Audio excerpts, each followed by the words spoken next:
भक्ति काल में बुद्धत्व को प्राप्त संतों में नाभादास जी का बहुत ही महत्वपूर्ण और विशिष्ट स्थान है, जिन्होंने अपनी तपस्या और अपनी रचनाओं के द्वारा पूरे समाज का मार्गदर्शन करने का काम किया था। मैं समझता हूं कि भारतवर्ष में जब भी पहुंचे हुए महापुरुषों की चर्चा होगी, उसमें भी गुरु शिष्य परंपरा से जुड़े हुए संतों का यदि जिक्र होगा तो संत नाभादास जी तथा उनके गुरु स्वामी अग्रदास जी का नाम सदैव स्वर्णाक्षरों में अंकित होगा। उनकी आध्यात्मिक शिक्षाओं की शाश्वत प्रासंगिकता और हमारी समग्र संस्कृति में उनके अपार योगदान को मैं शीश झुकाकर नमन करता हूँ।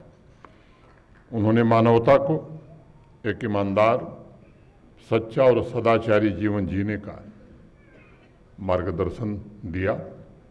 उन्होंने विशेष रूप से इस बात पर सदैव बल दिया कि समाज के हर वर्ग को संकीर्ण विचारों से ऊपर उठकर समस्त मानव जाति की एकता के विचार को ही बढ़ावा देना चाहिए। इस दृष्टिकोण से अगर देखा जाए तो संत नाभादास जी की प्रगतिशील शिक्षा का उद्देश्य सामाजिक समानता को मजबूत करने के लिए बिना किसी भेदभाव और बिना किसी विभाजन के एक आदर्श समुदाय का निर्माण करना था। और अपने गुरु की आज्ञा से उन्होंने जो रचना की है, मैं मानता हूं कि वह आने वाली अनेक सदियों तक हम सबका मार्ग प्रशस्त करेगी।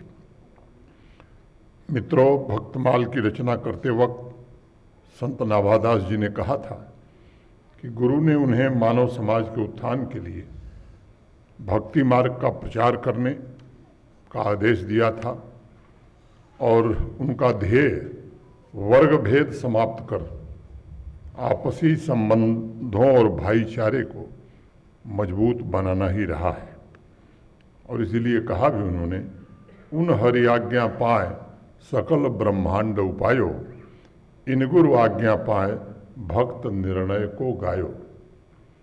गुरु की आज्ञा से संत नाभादास ने भक्तों का गुणगान किया और समाज को भक्ति मार्ग की ओर प्रेरित करने का काम किया। आगे वो लिखते हैं, अभी मेरे पूर्व शुरू में ही ये बात कही गई, भक्त भक्ति भगवंत गुरु चतुर नाम बपु एक, इनके पद बंदन किए नासय विघ्न अनेक। उनका मानना था कि भक्त, भगवान, गुरु और भक्त सभी एक दूसरे से जुड़े हुए हैं। उनके शब्दों में भक्ति की पराकाष्ठा है और हर दोहे में अनाहत नाद गूंजता हुआ सुनाई पड़ता है। संत नाभादास जी कहा करते थे कि समय अत्यंत कीमती है, मूल्यवान है, और उन्होंने लिखा कि उनके भजन के बिना जीवन का एक क्षण उनके भजन के बिना जीवन का एक क्षण व्यर्थ नहीं गंवाया है।